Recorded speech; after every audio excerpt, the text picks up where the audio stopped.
একটা সময় আমেরিকা বাংলাদেশকে দেখত ভারতের চশমা দিয়ে। ঢাকা নিয়ে যে কোনো বড় সিদ্ধান্ত নেওয়ার আগে ওয়াশিংটন সব সময় ভাবত দিল্লির স্বার্থের কথা। কিন্তু আমেরিকা এখন আর দিল্লির সেই পুরনো চশমা পরে নেই, বরং নিজের চোখ দিয়ে সরাসরি দেখছে বাংলাদেশকে। শুধু বাংলাদেশই নয়, পুরো দক্ষিণ এশিয়াতেই ভারতকে আর আগের মতো গোনায় ধরছে না ওয়াশিংটন। আসলে কি ঘটছে ভূ রাজনীতিতে? কেন দিল্লিকে মাইনাস করে সরাসরি মাঠে নামলো ওয়াশিংটন? জানাবো দ্য ওয়েবের আজকের বিশ্লেষণে।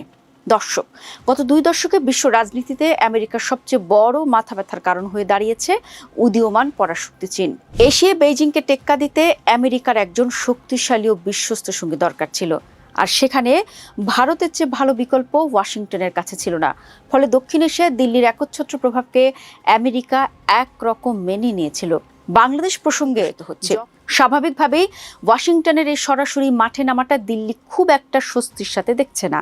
ভারতের ভয়, আমেরিকা যদি একা একা সিদ্ধান্ত নিতে গিয়ে এমন কিছু করে যা এই অঞ্চলে দিল্লির প্রভাবকে দুর্বল করে, তবে তা তাদের নিজস্ব নিরাপত্তার জন্য বড় ঝুঁকি তৈরি করতে পারে। তবে বাংলাদেশের জন্য এটি একটি বিশাল কূটনৈতিক সুযোগ।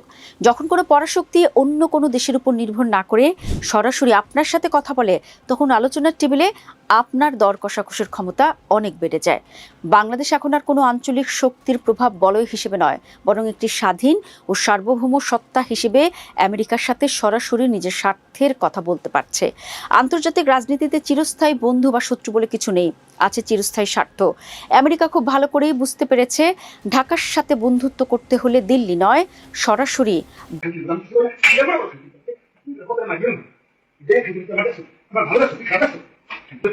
আমরা কি সবাই কি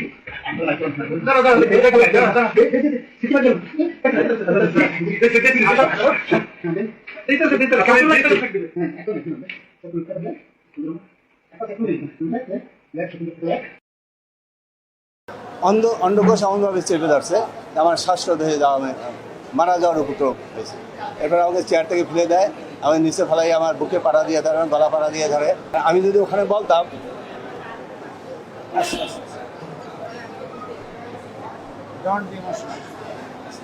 আমাকে হত্যার চেষ্টা করে এবং বলে যে সে আমাদেরকে চেক দে। চেক দেবো কেন? যাই আমি তো ওই অবস্থায় তো জীবন বাঁচানো আমি বড় মনে করছি, যার জন্য আমি আমার ড্রয়ার থেকে চেক করলাম, বললাম যে আমাকে ছাড়ো, আমি চেক তো বের করতে হবে, তারপর তো তোমাকে চেক দেবো। তারপরে ছাড়লো, আমার পিওন এসে আমাকে ধরিয়ে উঠাবার পরে আমি ড্রয়ার থেকে চেক বের করলাম, বের করিয়া করার পরে সে প্রথম একটা চেক দিল ব্লাঙ্ক, আর একটা চেক দিল পরে লেখাইয়া 70 লক্ষ টাকা। এরপরে তার পকেট থেকে 2 সেট স্টাম্প বের করলো, স্টাম্প বের করে এক সেটে 3 পাতা, 6টা পাতা আমার স্বাক্ষর নিল, আমার সিল নিল, নিয়ে আমাকে বললো যে এখন আমাদের সাথে থানায় যাবে, যে সালিশ বাঁধবে, যে আমি তোর কাছে টাকা পাই, সালিশ হবে থানার মাধ্যমে এবং আমার কাছে ডকুমেন্ট আছে, থানায় বসে সালিশ হইবে। তা আমি এক পর্যায়ে প্রথমে আমি থানায় দ্বিমত প্রকাশ করি যে যা হওয়ার হয়ে গেছে, যদি তোমার কোনো কথা থাকে আমার বলো, আমি দেখি কী করতে পারি, না তোর থানায় যেতে হবে। ওইদিকে তারা ফোনে হয়তো কারোর সাথে যোগাযোগ করতেছিল, তাদের একজনে, সে আবার বলতে না ভাই বলছে থানায় নিয়ে যেতে। এরপর আমাকে থানায় নিয়ে গেল, থানায় নিয়ে ওসি সাহেব ছিলেন না, ওসি তদন্তে ঢুকে বসার পরে উনি বললো যে আমি এর কাছে টাকা পয়সা পাই, আমরা থানার মাধ্যমে সালিশি করতে চাই। তো ওসি তদন্তে বললো যে আমার কাছে তো কোনো অভিযোগ নাই, অভিযোগ ছাড়া আমি কাউকে সালিশি করবো। বললো যে আমি অভিযোগ দেবো এখন। বলে আমাকে বসাই রেখে উনি অভিযোগ দিল। অভিযোগ দেওয়ার পরে 5 তারিখ, আজকে সালিশির ডেট হয়েছে রাত 8টায়। তো আমি ওখানে এই যে আমার রুমে মব হয়েছে বা আছে জোরপূর্বক সই স্বাক্ষর দিয়েছে, আমি কিছুই ব্যক্ত করি নাই, কারণ আমার জীবনের নিরাপত্তা ছিল না। কারণ আমি যদি ওখানে বলতাম,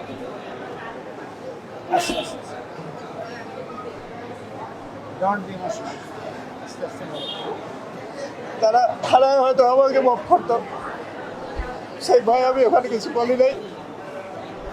পরে ওই সালিশ পেনে থানা থেকে চলে আসার পরে আমি 3-4 দিন একবার বিমর সমস্যায় ছিলাম। এমন ঘটনা, ন্যাক্কারজনক ঘটনা আমি কাউকে জানাইতে পারছি, ভয় পাইতেছিলাম। সর্বশেষ যাবেন না, নিয়ে যাবেন না, আয় ভাত নিয়ে যাবেন না।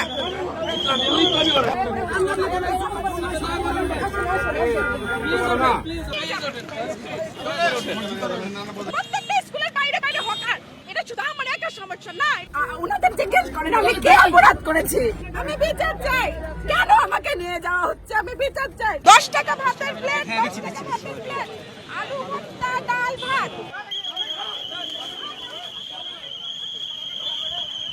সুহানী শিফার যে 10 টাকার ভাতের হোটেলটি ছিল, সেই ভাতের হোটেলটিকে সচিবালয়ের যে গেটের সামনে ছিল সেই গেটের সামনে থেকে সরিয়ে দেওয়া হচ্ছে। প্রত্যেকটা স্কুলের বাইরে বাইরে আপনারা দেখবেন এভাবে করে হোটেল ভাত তরকারি নিয়ে বসছে। কেন বসবে? ভোট আমরা দিয়েছি, ভোট আমরা দিয়েছি, ভিআইপি আমাদের কারণে হয়েছে। সরকারি লোক দখল করেছে, তারেক রহমানকে বিচার করতে হবে। আমি উনার কাছে বিচার চাই। আমরা কেন ভোট দিছি উনাকে? সিটি কর্পোরেশনের মাথা নষ্ট হয়ে গেছে, স্মৃতি শক্তি কম। সিটি কর্পোরেশনকে মানসিক রোগের ডাক্তার দেখান, কারণ সিটি কর্পোরেশন বলে যা 1 মিনিটেই একেবারে ভুলে যায়, সব ভুলা হয়ে যায়। সিটি কর্পোরেশনের চোরের অবশেষে তাই উদ্যোগ দিচ্ছে না। প্রধানমন্ত্রীর ইচ্ছা থাকলেও তাদের কোনো অগ্রগতি নাই। তারও বাচ্চা নিয়ে স্কুলে যেতে কষ্ট হয়। প্রত্যেকটা স্কুলের বাইরে বাইরে হকার, প্রত্যেকটা কলেজের বাইরে বাইরে হকার, প্রত্যেকটা ইউনিভার্সিটির বাইরে বাইরে হকার। এটা শুধু আমার একা সমস্যা না, এটা আপনারও মিসেসকে জিজ্ঞেস করবেন, তারও সমস্যা।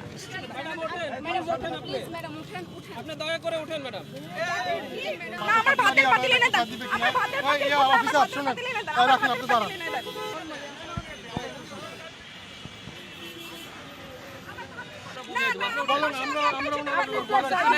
থানায় চলেন, আপনি এখান থেকে সরেন।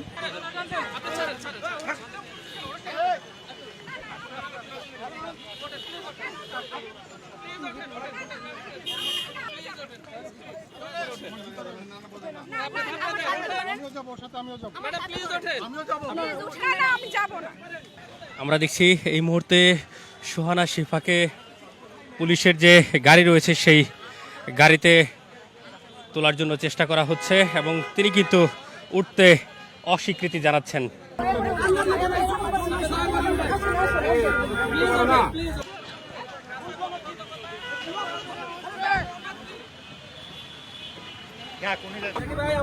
আপনাকে কোন অপরাধে নিয়ে যাওয়া হচ্ছে? ওনাদের জিজ্ঞেস করেন আমি কি অপরাধ করেছি। আমি বিচার চাই। কেন আমাকে নিয়ে যাওয়া হচ্ছে, আমি বিচার চাই। আমরা দেখছি এই মুহূর্তে পুলিশের গাড়িতে করে সুহানা শিফাকে নিয়ে যাওয়া হচ্ছে।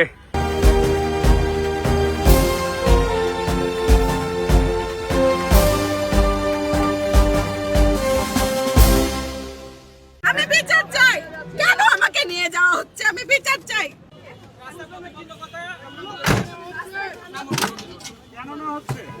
আপনাকে কেন নেওয়া হচ্ছে আপু? আমাকে কেন নেওয়া হচ্ছে? আপু কেন নেওয়া হচ্ছে আপনাকে? আপনাকে কেন নেওয়া হচ্ছে?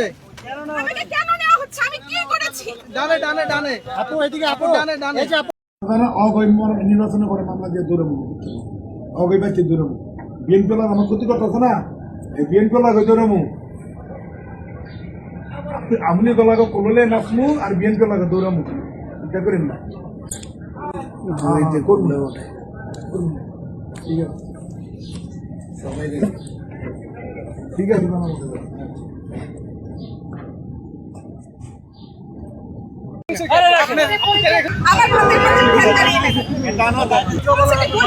আপনি কি বলছেন? এক দুইজনের আন্দোলন হলে গভর্নমেন্টের, আপনি বললেন এক দুইজন আন্দোলন করলে কি গভর্নমেন্টের সমস্যা হবে? আপনি বললেন এক দুইজনের আন্দোলন কি গভর্নমেন্টের কানে পৌঁছায় না? এক দুইজনের আন্দোলন কি গভর্নমেন্টের কাছে পৌঁছায় কিনা? এক দুইজনের আন্দোলন গভর্নমেন্টের কাছে পৌঁছায় কিনা আমরা একটু জানতে চাই। গভর্নমেন্টের কাছে কেন পৌঁছায় না আমরা একটু জানতে চাই আপনার কাছে। এক দুইজনের আন্দোলন কেন গভর্নমেন্টের কানে পৌঁছায় না উনি বলবেন। আপনি কেন বাধা দিচ্ছেন? আপনি গণতন্ত্রের কথা বলেন, এরকম করেন তাহলে হবে? আমরা কি ওনাকে মারছি? আপনি আমাদেরকে এভাবে বাধা দিচ্ছেন?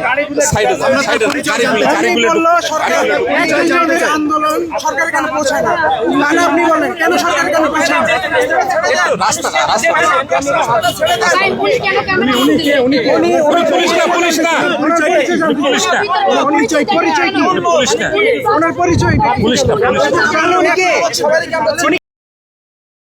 এ দেশের সরকার কিটা? সরকার হলো গুলাম, সরকার হলো চাকর, দেশের জনগণ হলো মানিক। জনগণ একজনও চায় না, কারণ হলো তারা বহু চেষ্টা করছে ভালো সম্পর্ক রাখার, কিন্তু আপনি পারবেন না। কেন পারবেন না? তারা খালি ওই জাতি বিদ্বেষটাই টানিয়ে আনে। জাতি বিদ্বেষটা যখনই টানিয়ে আনে তখনই আর সুসম্পর্ক থাকে না। প্রধানমন্ত্রী বলে দিয়েছে দিল্লি নয় পিন্ডি নয়, সবার আগে বাংলাদেশ। ঢাকা দিল্লি কেন কথাটা আসে? বাংলাদেশ আর ভারত হলো পাশাপাশি বর্ডার, বিরোধটা এখানেই। আমাদের সাথে সৌদির সাথে অনেক ভালো সম্পর্ক, কাতারের সাথে, কুয়েতের সাথে, আরব আমিরাতের সাথে, মালয়েশিয়ার সাথে। এর কারণ কি? তারা কিন্তু অনেক দূরে। কারণটা হলো তারা ভ্রাতৃপ্রতিম দেশ, মুসলিম সংখ্যাগরিষ্ঠ দেশ সবাই। সৌদি যে সাহায্য দেয় বাংলাদেশে সবচেয়ে বেশি, কারণ হলো তাদের সাথে কিন্তু অনেক দূরত্ব, কিন্তু সম্পর্কটা ভ্রাতৃপ্রতিম। ভারতের সাথে এই সম্পর্কটা এই নতুন তৈরি হয়েছে, নতুন বলতে তাও 10-20-50 বছর। সেটা হলো ভারত এখন এমন একটা সমস্যা হয়, যখনই বিজেপি ক্ষমতা আসছে, বিজেপি ক্ষমতা আসে, তাদের মূল নীতি হলো আমাদের কথা যেমন সবার আগে মানুষ সত্য তারপরে অন্য কিছু, আর তাদের কথা হলো সবার আগে হিন্দু সত্য তারপরে মানুষ। তাদের এখন রাষ্ট্রীয়ভাবে পলিসি মেকারদের মূল নীতি হলো মুসলমান নিধন করো, মসজিদ ভেঙ্গে মন্দির করো। এই যে সমস্যাটা ওরা ধর্মীয় ভাবে তৈরি করে দিচ্ছে, তাদের মূল নীতি হলো মুসলমান নিধন করো, মসজিদ ভেঙ্গে মন্দির করো। এই কারণে আসলে এই দূরত্বটা বেড়ে গেছে। যেহেতু জাতিগত হিংসা বিদ্বেষ শুরু হয়ে গেছে, আমাদের নীতি হলো সবার আগে মানুষ সত্য তারপরে হিন্দু মুসলমান, কিন্তু তাদের কথাটা হলো ভিন্ন, সবার আগে হিন্দু সত্য তারপরে মানুষ। এই কারণে এদেশে এত বিরোধ তৈরি হয়ে গেছে ভারতের সাথে, এটা আগে ছিল না। যখন কংগ্রেস ক্ষমতায় ছিল, তৃতীয় মোর্চা ক্ষমতায় ছিল, তখন তারা আরো সংখ্যালঘুদের বেশি প্রোটেকশন দিত।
সবাইকে দ্রুত স্বেচ্ছাসেবকরা থাকবেন, সবাই যাওয়ার পর স্বেচ্ছাসেবকরা যাবেন, আর দ্রুত ট্রাফিককে সহযোগিতা করার জন্য রাস্তা ক্লিয়ার করে দেন।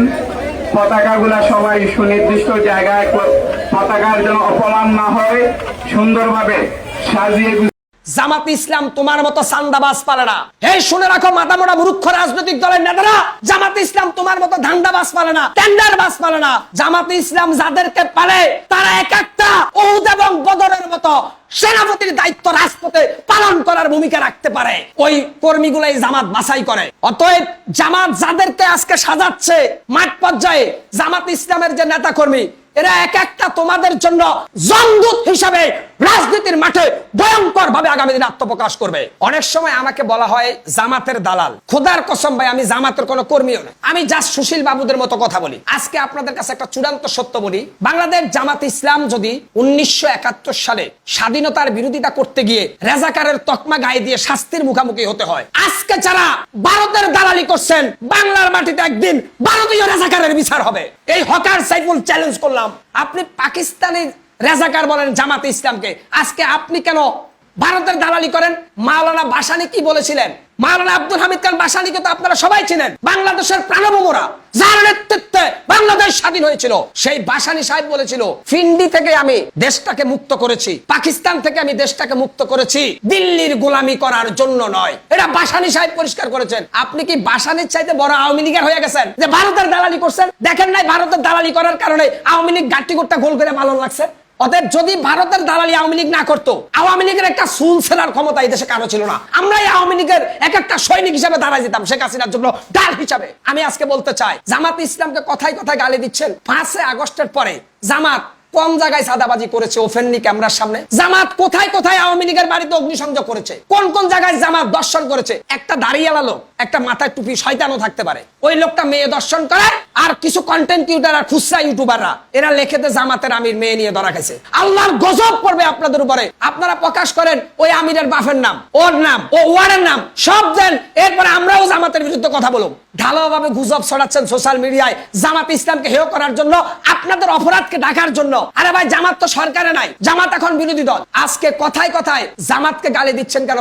আপনারা কেন জামাতের সাথে জোট করেন? তারেক রহমান বর্তমান বিএনপির যে নেতা এবং সংসদ নেতা, প্রধানমন্ত্রী তারেক রহমান নির্বাচনের পরপরই ওই রেজাকার শফিকুর রহমানের বাসায় গিয়েছেন, যাকে রেজাকার বলেন। ডক্টর শফিকুর রহমান যদি রেজাকার হয়, তারেক রহমান স্বাধীন বাংলাদেশের প্রধানমন্ত্রী হিসাবে ওই রেজাকারের সাথে কেন আতাত করলেন? এই কষ্ট গোটা জাতি। আজকে আপনারা জামাতকে রেজাকার বলেন, সহ্য করেছি, অথচ এই রমজান মাসেও দেখলাম ইফতার পার্টিতে আপনারা রেজাকারের সাথে ইফতার করলেন। এই রমজান মাসে আমরা দেখেছি তারেক রহমান সহ রেজাকারের সাথে ইফতার করলেন। এগুলা জাতি লিপিবদ্ধ করে রেখেছে। আপনাদের এই বাউতাবাজির বিচার আগামী দিনে হবে হাসিনার মতো। আপনারা জামাতকে রেজাকার বলছেন। ঈদুল আজহার যে নামাজ, ঈদুল আজহার যে জামাতটা, এটাও আরেক রেজাকারের পিছনে দেয়া বললেন। যার মানে নামাজ পড়ে রেজাকারের পিছনে, ইফতার করে রেজাকারের সাথে, আবার নির্বাচনের পরে আনুষ্ঠানিকতা সৌহার্দ্যপূর্ণ আচরণ করে রেজাকারের সাথে, আর মাঝে মাঝে ওই যে কই মাছের মতো ভুটকি ছাড়ে রেজাকার রেজাকার কইয়া। এই দেশে রেজাকার রেজাকার ফাইজলামি যারা করছে, মূলত এরাই দেশ বিরোধী অপশক্তি। কিসের রেজাকার? 71 সালে পাকিস্তান ভাগ হয়ে গেছে, জামাত ইসলাম পাকিস্তানের একটা দল ছিল, এই বাংলাদেশও তো পাকিস্তান ছিল। যখন দেশটা আলাদা হয়ে গেল, পাকিস্তানের জায়গায় চলে গেছে, আমরা একটা স্বাধীন দেশ লাভ করলাম। তাহলে এই জামাত ইসলাম কেন রাজনীতি করতে পারবে না? কেন আজকে জামাত ইসলামকে নিয়ে কটাক্ষ করে? আরে শুনো, জামাত ইসলামের যিনি একজন নায়েবে আমির ছিলেন, বিশ্বনন্দিত মুফাসসির কুরআন, কুরআনের পাখে গোটা এশিয়া মহাদেশের ভিতরে ইসলামের সর্বোচ্চ স্কলার, সেই দেলওয়ার হোসেন সাইদি জামাত ইসলামের আমির ছিল। আমি কি ফজা পাগলার কাছ থেকে জ্ঞান নিতে হবে?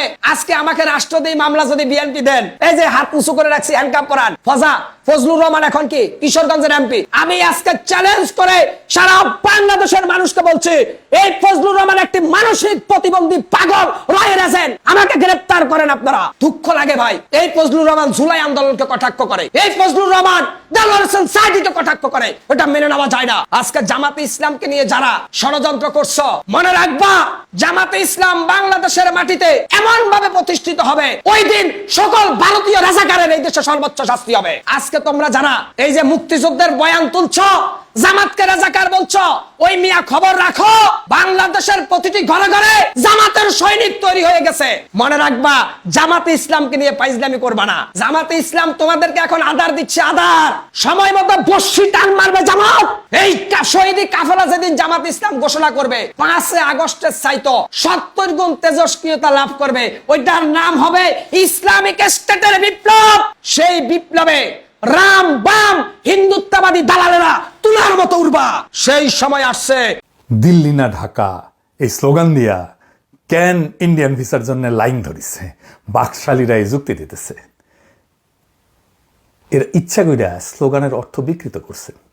ইন্ডিয়ান এমবেসি ভিসা দেওয়া শুরু করছে, মানুষ ভিসার জন্য লাইন দিছে, আর এরা হাউকা শুরু করছে দিল্লি না ঢাকা স্লোগান দিয়া। এখন দিল্লির ভিসার জন্য লাইনে কেন? আরে বেকুবের বাচ্চা, দিল্লি না ঢাকার স্লোগান কি কোনোদিন ভিসার না নেওয়ার স্লোগান ছিল? না তো। এই স্লোগান দেওয়া হয়েছিল একটাই কারণে, বাংলাদেশের উপরে দিল্লির দাদাগিরির বিরুদ্ধে, আধিপত্যের বিরুদ্ধে, বাংলাদেশের সিদ্ধান্ত দিল্লি থেকে ঠিক হওয়ার বিরুদ্ধে। হাসিনা বাংলাদেশের স্বার্থ ইন্ডিয়ার হাতে তুলে দিছিল নিজের ক্ষমতায় রাখার মূল্য হিসাবে। দিল্লি না ঢাকা মানে হইল বাংলাদেশের ভাগ্য ঢাকায় ঠিক হবে, বাংলাদেশে ঠিক হবে, দিল্লিতে না। এটা সার্বভৌমত্বের স্লোগান, দেয়াল তোলার স্লোগান তো না। আমাদের ক্ষোভ দিল্লির শাসক গোষ্ঠীর বিরুদ্ধে, ভারতের সাধারণ জনগণের বিরুদ্ধে তো না। দিল্লির আধিপত্যের সাথে আমাদের ঝগড়া, ভারতের মানুষের সাথে তো না। রাষ্ট্র আর জনগণ এক জিনিস তো না। এই সরল পার্থক্যটা যে ইচ্ছা করে গুলায় ফেলে, সে হয় শয়তান নয় জাউরা। এখন কইতে পারে ক্ষোভ থাকলে ভিসা নিতেছো কেন, হ্যাঁ যাতায়াত করতেছো কেন? এই যুক্তি দুনিয়ার কোথাও চলে না। রাষ্ট্রের সাথে রাষ্ট্রের রাজনৈতিক বিরোধ, আর জনগণের সাথে জনগণের যাতায়াত বাণিজ্য, এই দুইটা কোনোদিন এক জিনিস না তো। ধরেন পাকিস্তান আর ইন্ডিয়া, এই দুই দেশের মধ্যে একাধিক পূর্ণাঙ্গ যুদ্ধ হয়েছে না? প্রত্যেক বছর একটা করে সামরিক সংঘাত হয় না? গত বছরও তো হয়েছে। এর চেয়ে তীব্র রাষ্ট্রীয় শত্রুতা আর কিসে হইতে পারে? তারপরে যতদিন ভিসা খোলা ছিল, লক্ষ লক্ষ পাকিস্তানি ইন্ডিয়া গেছে, লক্ষ লক্ষ ইন্ডিয়ান পাকিস্তানে গেছে নানা কারণে। কেউ কি বলছে যুদ্ধ যখন করিচ্ছ ভিসা নিতেছ কেন? আবার দেখেন ইরানের সাথে আমেরিকার সম্পর্ক কেমন। 40 বছরের নিষেধাজ্ঞা, সরাসরি সামরিক সংঘাত, একদম বোমা মেরে প্রধান নেতাকে মেরে ফেললো আমেরিকা। তারপরে আমেরিকান পর্যটক, গবেষক, সাংবাদিক ইরান ঘুরতে যায়, ইরানিরাও আমেরিকায় যায়। দুই দেশের কূটনৈতিক সম্পর্ক নাই, কিন্তু এমবাসি নাই কোনো দেশেরই আরেক দেশে, কিন্তু জনগণের যাতায়াত কিন্তু বন্ধ হয় নাই। কমিউনিস্ট কিউবা, যে দেশটার উপরে আমেরিকার 6 দশক ধরে অবরোধ বসায় রাখছে, সে কিউবাতেও আমেরিকানরা যায়, বেড়াতেই যায়, কিউবানরাও আমেরিকায় যায়। রাষ্ট্রের নীতির বিরোধিতা করা আর সেই দেশের মানুষের সাথে স্বাভাবিক লেনদেন রাখা, এই দুইটা একসাথে দিব্যই চলে। গোটা দুনিয়া এভাবে চলে, কিন্তু বাঙ্গু ইন্ডিয়ান দালালেরা সেটা করতে দেবে না। কারণ একটাই, ইন্ডিয়া ওদের পিতৃভূমি। তুমি আমার বাবার দেশে কেন যাবা? আমার পারমিশন লাগবে। বাচ্চা ছেলেরা এই যুক্তি দেয়। ভিসা, যাতায়াত, ব্যবসা বাণিজ্য, এইগুলোর সাথে রাষ্ট্রীয় নীতির বিরোধিতা করার কোনো সরাসরি বিরোধ নাই। আমরা তো দেয়াল তুলতে চাই নাই, আমরা চাইছি সম্পর্কটা হবে সমানে সমান। মানুষ যাবে আসবে, ব্যবসা হবে, এক্সচেঞ্জ হবে, কিন্তু সমমর্যাদার ভিত্তিতে, প্রভু ভৃত্যের সম্পর্কে না। এইটাই তো দিল্লি না ঢাকার আসল কথা। দিল্লির দাদাগিরি নিয়ে আমাদের আর্গুমেন্টের পাল্টা কথা বলার হক ইন্ডিয়ার মানুষের থাকতে পারে, সেটা তাদের ব্যাপার। কিন্তু বাংলাদেশের মানুষ যখন নিজের সার্বভৌমত্বের কথা বলবে, তখন সেই বাংলাদেশি নামে কিন্তু কামে ইন্ডিয়ানরা দিল্লির হয়ে ওকালতি করতে নামে কোন আক্কেলে। কতটা নির্লজ্জ হইতে পারে এই দালালগুলা। এই দিল্লির দালালগুলারে গদামের উপরে রাখবে, এটাই তাদের যোগ্য পুরস্কার। খুনি হাসিনার পতনের পরে অন্তর্বর্তীকালীন সরকার ডক্টর মোহাম্মদ ইউনূস এবং বর্তমান সরকার মাননীয় প্রধানমন্ত্রীর সময়ে যদি আমরা বাংলাদেশিরা খুনি হাসিনার দুঃশাসনের জন্য এই যে বিএনপি জামাতের অসংখ্য নেতাকর্মীকে গুম করছে, হত্যা করছে, খুন করছে, এবং জুলাই বিপ্লবের আন্দোলনে যারা অংশগ্রহণ করছে, যে সকল মায়েদের সন্তান গুম হয়েছে, নিহত হয়েছে, পঙ্গু হয়েছে, আমরা যদি এই অপরাধগুলির জন্য ফট মনে করেন 5-10টা আওয়ামী লীগের নেতাকর্মীকে ঝুলে ফেলাতে পারতাম, তাহলে আজকে খুনি হাসিনা ভারতের বৈশা, দিল্লিতে বৈশা, বা আওয়ামী লীগের গংরা বাংলাদেশের বৈশা মাঝে মাঝে ফুসফুস করে বলতে পারতো না হাসিনা আবার ফিরে আসবে। যদিও বাংলার মাটিতে হাসিনা আসার সম্ভাবনা নাই, যদি বিএনপি এবং জামাতের নেতারা আওয়ামী লীগকে ব্যক্তিগত স্বার্থের জন্য পুনর্স্থাপন না করে। এজন্য আমি বারবার বলছি, আবারও বলবো, তৃণমূলের পক্ষ থেকে বলবো, জনগণের পক্ষ থেকে বলবো, হ্যাঁ, আওয়ামী লীগকে কোনো দলের নেতা ব্যক্তিগত স্বার্থের জন্য দলে ঢুকাবেন না দয়া করে। কারণ আপনি নেতা, আপনি টাকা পয়সা কামাই হয়তো দেশ ছেড়ে চলে যাবেন হাসিনার মতন, কিন্তু এই দেশের সাধারণ তৃণমূল সাধারণ জনগণ বাংলাদেশে থাকতে হবে। এই জন্য জনগণকে সোচ্চার হতে হবে। আমি তারেক রহমানকে স্যালুট জানাচ্ছি এবং শ্রদ্ধা করছি। আমার দেখা মতে তারেক রহমান এই যাবৎকার যতগুলি কথা বলছেন বা কাজ করছেন, ব্যক্তিগতভাবে বলছেন, প্রত্যেকটা কথা তার মায়া এবং মাধুর্যপূর্ণ আর কি। কিন্তু বিষয় হচ্ছে তারেক রহমান কালকে একটা কথা বলছেন যে উনি প্রতিশোধ নিতে চাইলে, ওনার ক্ষমতা আছে, প্রতিশোধ নিতে চাইলে উনি প্রতিশোধ নিতে পারেন। কিন্তু মনে রাখবেন, তারেক রহমান লিডার, আপনার ক্ষমতা আছে, প্রতিশোধ নিতে পারেন, কিন্তু আপনি প্রতিশোধ নিচ্ছেন না। তার মানে এই নয় যে খুনিরা পার পেয়ে যাবে। প্রতিশোধ নেওয়া হচ্ছে প্রতিহিংসা, মানে অন্যায়ভাবে কারোর প্রতি জুলুম করা, যেটা খুনি হাসিনা করছে। খুনি হাসিনা যদি তার বাপের মৃত্যুর জন্য, হত্যার জন্য দেশপ্রেমী সেনাবাহিনীকে হত্যা করতে পারে, ফাঁসিতে ঝুলাতে পারে, ঠিক আছে, তাহলে আপনি কেন আপনার দলের নেতা কর্মীদেরকে গুম হত্যার জন্য আওয়ামী লীগকে ফাঁসিতে ঝুলাতে পারবেন না? এটা কিন্তু প্রতিশোধ নেওয়া না, এটা বিচার করা। প্রতিশোধ নেওয়া হয়েছে এক জিনিস, যে আমাকে সে আঘাত করছে, হ্যাঁ, আমার মাকে সে অন্যায়ভাবে বন্দি করে রাখছে, আমাকে অন্যায়ভাবে দেশে আসতে দেয় নাই, আমি যাকে অন্যায়ভাবে এটা করবো, এটা হচ্ছে অন্যায়। কিন্তু যেটা অপরাধের বিচার করা কিন্তু প্রতিশোধ না। আপনি প্রতিশোধ না নেওয়া মানে কিন্তু আমরা সাধারণ তৃণমূল জনগণ আমরা মনে করব যে আপনি প্রতিশোধ না নেওয়ার কথা বলে আপনি আওয়ামী লীগকে পুনরায় এখানে এই দেশে ইস্টাবলিশ করার সুযোগ দিচ্ছেন, এবং দলের ভিতরে যে সমস্ত চান্দাবাজ আছে, দুই নম্বরই আছে, আওয়ামী লীগের দোষর আছে, এদেরকে লুটপাট করার সুযোগ দিবেন আর কি। মানে আপনি বিচার করবেন না, এবং আপনার নেতা কর্মী যেন অন্যায় করলে বিচার না করে, এই বাংলাদেশ আমরা চাই নাই। আর এই জন্য আমরা আপনাকে তো ভালোবাসি নাই। আমরা তৃণমূল আপনার জন্য এত রক্ত, ত্যাগ, অর্থবিত্ত, সম্পদ নষ্ট করি নাই। কালকে একটা ছেলে একটা বক্তব্য দিল, একটা ভাইরে দেখলাম আপনার সামনে, মানে তার দুইটা বোধহয় সম্ভবত পা নাই। সে বলল তার বাবাকে হারাইছে আপনাকে ক্ষমতা দেখার জন্য, সে পঙ্গু হয়েছে আপনার ক্ষমতা দেখার জন্য। ঠিক এইভাবে আপনাকে ক্ষমতা দেখার জন্য, জিয়া পরিবারকে এই দেশের ক্ষমতা দেখার জন্য, মানে এই দেশের পরিবর্তনের জন্য আমরা কোটি কোটি লক্ষ লক্ষ তৃণমূল জীবনের যৌবন হারাইছি, ত্যাগ করছি, আওয়ামী লীগের শত্রু হয়েছি। কিন্তু আপনার দলের বড় বড় নেতারা কিন্তু পদে ছিল, এরা বাণিজ্য ঠিকই করছে। সৈডিসে কথাগুলি শুনতে অপ্রিয় হইল, এটি বাস্তব। এরা ঠিকই বাণিজ্য করছে। যারা ত্যাগী ছিল দলের বড় বড় নেতা, এদেরকে কিন্তু গুম করছে, এই বিএনপি নেতাদের ইন্ধনে গুম করা হয়েছে, এটাও বাস্তব। এখন আপনি যদি বলেন যে আমি প্রতিশোধ নিব না, এটার মানে কিন্তু এটা হইতে পারে, আমরা মনে করতে পারি আপনি প্রতিশোধের নিবেন না বইলা আপনি অপরাধীদের বিচার না করার চেষ্টায় আছেন। অপরাধীদের বিচার করতে হবে, কারণ অপরাধীদের বিচার করতে গেলে হয়তো আপনার দলের নেতাদের ভিতরে যারা আওয়ামী লীগের সাথে এজেন্ট ছিল, ব্যবসা করছে, বাণিজ্য করছে, যাদের ইন্ধনে দলের নেতাদেরকে, ত্যাগী নেতাদেরকে গুম করা হয়েছে, খুন করা হয়েছে, এই তথ্য হয়তো প্রকাশ পেয়ে যাবে।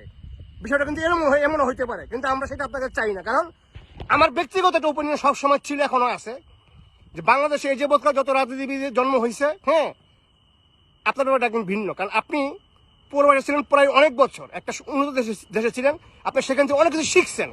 মানুষ পড়াশোনা করলে যে সব বিষয় শিখতে পারে তা না, বাস্তবতা দেখে, বাস্তবতার ভিত্তিতে মানুষ অনেক কিছু জ্ঞান উপার্জন করতে পারে, যেটা আপনি শিখতে পারছেন, প্র্যাকটিক্যালি শিখতে পারছেন। অর্থাৎ আপনার কাছে বাংলাদেশ নিরাপদ, জনগণ নিরাপদ, এবং আপনার পক্ষে সম্ভব বাংলাদেশকে এগিয়ে নেওয়া যাওয়া। তবে হ্যাঁ, আপনি যদি জাতীয় সরকার তৈরি করেন আরো ভালো হবে। এটা আরো ভালো হবে এই কারণে, অপোজিশন দলকেও মন্ত্রী পরিষদে ঢুকালে জাতীয় সরকার গঠনের মাধ্যমে আমাদের এই বাংলাদেশ দ্রুত আগাবে। তখন জবাবদিহি থাকবে যে আমার দলের একজন মন্ত্রীকে আমি এই মন্ত্রী পদে দিছি, ওনার মন্ত্রিত্বের সময় উনি কতটুকু উন্নয়ন করছেন, আমি অপোজিশন দলের নির্বাচিত প্রার্থীকেও একটা মন্ত্রীদের পদ দিয়েছি, সে তার মন্ত্রীদের পদে কতটুকু উন্নয়ন করছেন। তখন একটা কম্পেয়ার আসবে, রাজনৈতিক নেতাদের মধ্যে একটা কম্পেয়ার চলে আসবে, কে কার থেকে বেশি সেবা করবে, কে কার থেকে বেশি ভালো কাজ করবে দেশের জন্য, জনগণের জন্য। এইভাবে একটা রাষ্ট্রের উন্নয়ন হয়। কিন্তু কোনোভাবে আওয়ামী লীগকে দেশে রাজনীতি করার সুযোগ দেওয়া যাবে না।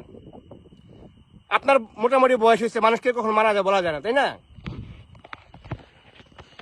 আপনি দেশের জন্য 10 বছর 20 বছর ভালো কাজ করে যাবেন, সারা জীবন ভর আপনার বাবার মতন আপনাকে মানুষ সম্মান জানাবে, এবং এইটি আমরা চাই। কিন্তু আপনার নাম ব্যবহার করে যে আপনার দলের নেতারা বাটপারি করে, সেটা দায়ভার কিন্তু আপনার কাঁধেই পড়বে। অতএব ব্যক্তিগত স্বার্থে যারা আওয়ামী লীগকে আশ্রয় প্রশ্রয় দিবে, এদেরকে দল থেকে আস্তে আস্তে ছাঁটাই করতে হবে। পাশাপাশি আওয়ামী লীগকে কোনোভাবে পুনরায় এই দেশে স্থাপন করা, রাজনীতি করার সুযোগ দেওয়া যাবে না। কারণ আওয়ামী লীগ দেশে রাজনীতি করতে আসলে আপনি যতটা উন্নয়ন করে যাবেন, তার 3 গুণ আবার এই দেশকে ধ্বংস করে যাবে আওয়ামী লীগ। তার মানে কি, একজন উন্নয়ন করে গেল, আরেকজন ধ্বংস করে দিয়ে গেল। এটা এইভাবে বাংলাদেশের উন্নয়ন কখনোই হবে না। বাংলাদেশে উন্নয়ন করতে হলে আওয়ামী লীগকে সম্পূর্ণভাবে নিষিদ্ধ করতে হবে, সম্পূর্ণভাবে আওয়ামী লীগকে দেশ ছাড়া করতে হবে। এই দেশে আওয়ামী লীগের আর কোনো আস্থানা নাই, কোনো ঠাঁই নাই। এই দেশে আওয়ামী লীগকে আর কোনোভাবে রাজনীতি করার সুযোগ দেওয়া যাবে না। এবং আওয়ামী লীগের নেতাদের যারা আত্মীয় স্বজন আছে, এদেরকে দল থেকে বের করে দিতে হবে। বের করতে না পারলে আপনি সঠিকভাবে বিচারটা করতে পারবেন না। আপনি সঠিকভাবে আওয়ামী লীগের 2-4-10টা বড় বড় দেশদ্রোহীদেরকে, হত্যাকারী আসামিদেরকে, হুকুমদারিদেরকে ফাঁসিতে ঝুলিয়ে যান। এটা হচ্ছে বিচার। এটা কিন্তু ক্ষমতার অপব্যবহার না। ক্ষমতার অপব্যবহার হচ্ছে আপনার ক্ষমতা আছে, আপনি একজনের প্রতি জুলুম করছেন, আর আপনি যদি বিচার না করেন তাহলে সেটা কিন্তু ক্ষমতার অপব্যবহার। কারণ আপনার নিজের ব্যক্তিগত দলের স্বার্থের নেতাদের বাঁচানোর জন্য তাহলে আপনি সঠিক বিচার করছেন না। এটা কিন্তু ক্ষমতার অপব্যবহার বলা হয়। আশা করি দেশপ্রেমী ভাইয়েরা বুঝতে পারছেন, এবং মাননীয় প্রধানমন্ত্রী তারেক রহমান নেতার কাছে যে আমার কথাগুলি পৌঁছায়, সেও আশা করি বুঝতে পারছেন। ধন্যবাদ সবাইকে সংগ্রামী সালাম, শুভেচ্ছা, অভিনন্দন, ভালোবাসা। বাংলাদেশ জিন্দাবাদ। আসসালামু আলাইকুম ওয়া রাহমাতুল্লাহি ওয়া বারাকাতুহু।